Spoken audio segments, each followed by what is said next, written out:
Hello അസ്സാം വലൈക്കും. So today's outing ഒരു 5 മണിയായപ്പോഴത്തേക്ക് ഇറങ്ങി ഫ്രണ്ട്സിനെല്ലാം മീറ്റ് ചെയ്തു. നേരെ ഒരു പ്ലാൻ സെറ്റാക്കി ബുസൈത്തീൻ ബീച്ചിലോട്ട് വിട്ടു. അവിടെ എത്തിയപ്പോഴത്തേക്ക് ഒരു സൺസെറ്റ് ടൈം ആയിട്ടുണ്ടായിരുന്നു. അപ്പം നമ്മൾ എത്തിയപ്പോഴത്തേക്ക് നിറയെ ഫുഡ് ട്രക്സും കിഡ്സിൻ്റെ പ്ലേ ഏരിയാസും എല്ലാം ആയിരുന്നു. അപ്പോൾ ജിഷ ഡ്യൂട്ടി എല്ലാം കഴിഞ്ഞ് നേരെ ഡയറക്റ്റ് ഇറങ്ങിയതാണ്. അപ്പം എന്തെങ്കിലും ലൈറ്റായിട്ടൊന്ന് കഴിച്ചിട്ട് ബാക്കി കാണാമെന്ന് വിചാരിച്ചു. അപ്പോൾ ലൈറ്റായിട്ടൊന്ന് ഫുഡെല്ലാം കഴിച്ചു. നേരെ ബീച്ച് എവിടെയെന്ന് തപ്പി നമ്മളിങ്ങനെ നടന്നു. ഓൾമോസ്റ്റ് ഒരു സൺസെറ്റ് ടൈം ആയിട്ടുണ്ടായിരുന്നു. പിന്നെ ഞങ്ങൾ കുറേ ഫോട്ടോസും വീഡിയോസും എല്ലാം എടുത്തു അവിടെ നിന്ന്. പിന്നെ അവിടെ നിന്ന് നോക്കുമ്പോഴത്തേക്കും മനാമ അവന്യൂസിൻ്റെ എല്ലാം നല്ലൊരു വ്യൂസ് അവിടെ നിന്ന് കിട്ടുന്നുണ്ടായിരുന്നു. പിന്നെ അവിടെ നിന്ന് ഞങ്ങൾ കുറേ നടന്നു അങ്ങ് എത്തി. ഞാൻ കാണിക്കുന്നില്ലേ, ആ എൻഡിലാണ് ആക്ച്വലി നമ്മൾ എത്തേണ്ടത്.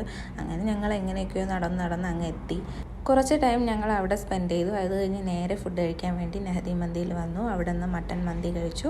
അത് കഴിഞ്ഞ് നേരെ പോയി. അപ്പോൾ അത്രയേ ഉള്ളൂ. Tata bye.